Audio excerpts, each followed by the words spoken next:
নমস্কার, ডক্টর রূপস চ্যানেলে আপনাদের সবাইকে স্বাগত। আপনি কি রোজ গ্যাসের ওষুধ খাচ্ছেন নিয়মিত? যদি নিয়মিত গ্যাসের ওষুধ খান তাহলে আপনি জানেন আপনার ঠিক কি কি ক্ষতি হচ্ছে শরীরের, বা কত বড় ক্ষতি করছেন আপনি। আজকের ভিডিওতে আলোচনা করব যে গ্যাসের ওষুধ নিয়মিত খেলে কি ক্ষতি হতে পারে। যদি ভিডিওটা ইনফরমেটিভ মনে হয় তাহলে অবশ্যই চ্যানেলটা সাবস্ক্রাইব করবেন আমার পরবর্তী ভিডিওর আপডেট পেতে। অনেক পেশেন্ট আছে যারা বলে, যারা বিশেষ করে সুগার পেশেন্টরা, সুগারের ওষুধ খেলে নাকি রোজ গ্যাসের ওষুধ খেতেই লাগে। মানে এটা তাদের মধ্যে একটা ধারণা চলে এসছে যে সুগারের ওষুধের সাথে গ্যাসের ওষুধ খেতেই লাগে, কিন্তু এই ধারণাটা একদমই ভুল। রোজ গ্যাসের ওষুধ খাওয়ার নিয়ম কোনো জায়গায় বলা নেই। গ্যাসের ওষুধ অ্যাকচুয়ালি কি ক্ষতি করছে সেটা শুনুন। আমরা যেটা খাই সেটা তো আমাদের স্টমাকের মধ্যে যাচ্ছে বা পাকস্থলীর মধ্যে যাচ্ছে। পাকস্থলীর মধ্যে কি থাকে না, HCl বা হাইড্রোক্লোরিক অ্যাসিড থাকে। যদি বাইরে থেকে আমরা গ্যাসের ওষুধ খাই তাহলে কি হচ্ছে যে এই HCl এর পরিমাণ বা গ্যাস্ট্রিক জুস যেটা থাকে পাকস্থলীর মধ্যে সেটার পরিমাণ কমে যায়, তখন হজমের সমস্যা হয়। এবার নিয়মিত গ্যাসের ওষুধ খেতে থাকলে, বাইরে থেকে যদি গ্যাসের ওষুধ খেতে থাকি তাহলে পেটের মধ্যে কিছু রিয়াকশান হয়, তাতে কি হচ্ছে না, HCl এর তৈরি হওয়ার প্রবণতাটাই কমে যাচ্ছে। আর এই ন্যাচারালি HCl বা গ্যাস্ট্রিক জুস এটা খাবারকে হজম করতে সাহায্য করে। এটা ন্যাচারাল প্রসেস যেটা পেটের মধ্যে হয়। তাই এই ন্যাচারাল প্রসেসটা আস্তে আস্তে খারাপ হয়ে যাচ্ছে। তাই অনেকে বলেন যে গ্যাসের ওষুধ খেয়ে আসি তো রোজ, না খেলে গ্যাস হয়। এটা তখনই হয় যখন আপনি নিয়মিত 5-7 বছর গ্যাসের ওষুধ খেয়ে যাচ্ছেন। তখন কি হয়, HCl তার কাজ করাটা বন্ধ করে দেয়, তখন আর বাইরে থেকে গ্যাসের ওষুধ না খেলে হয় না।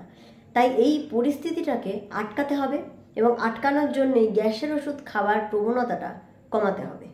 এটা শরীরে অনেক রকম ক্ষতি করছে। আর একটা কথা হচ্ছে, আমরা যে খাবার খাই সেটা ভালো খাবার হোক খারাপ খাবার হোক, বাইরের খাবার তার মধ্যে কি থাকছে, অনেক ইনফেকশন ঢুকে যাচ্ছে পেটের ভিতরে, যেটা বাইরের ধুলোবালি বা কোনো সামান্য ইনফেক্টিভ খাবার পেটের মধ্যে ঢুকে যাচ্ছে।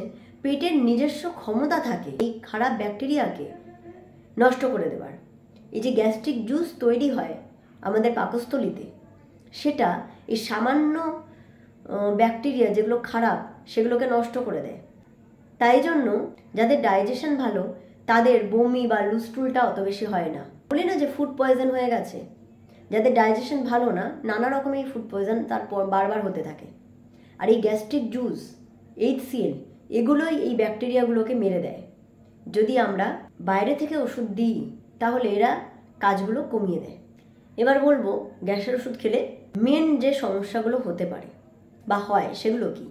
এক হচ্ছে, গ্যাসের ওষুধ খেলে প্রি ক্যান্সারাস সমস্যা তৈরি হয় পেটের ভিতরে, রোজ যদি খায় নিয়মিত বহু বছর ধরে।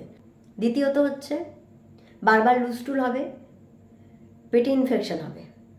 3 নাম্বার হচ্ছে, যেটা মেন সমস্যা করে মহিলাদের ক্ষেত্রে, সেটা হচ্ছে হাড় দুর্বল করে দেয়। কারণ এই গ্যাসের ওষুধ নিয়মিত খেলে এটা ক্যালসিয়াম অ্যাবজর্পশনটা কমিয়ে দেয়।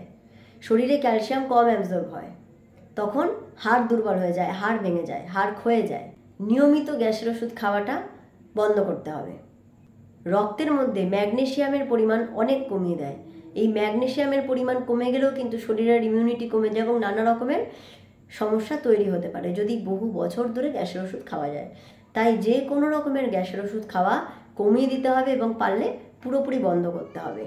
যদি খুব গ্যাস হয় বা কিছু বা ডাইজেশনের প্রবলেম হয়, রাত্রিবেলা একটু গরম জল খান, একটু ফাইবার জাতীয় খাবার খান, ভাতের পরিমাণ কমিয়ে দিন বা বেশি রাতে খাবার খাওয়া বন্ধ করে দিন।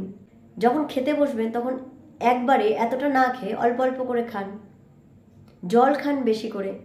এইগুলো যদি করতে পারেন তাহলে দেখা যাবে যে গ্যাস আপনার এমনিই কম হচ্ছে। একটু হাঁটাচলা করুন, ফিজিক্যাল অ্যাক্টিভিটির মধ্যে থাকুন, তেল জাতীয় খাবার কম খান। এগুলো মেনটেন করলে আপনি দেখবেন যে আপনার এমনিই গ্যাসের প্রবণতাটা কমে যাচ্ছে।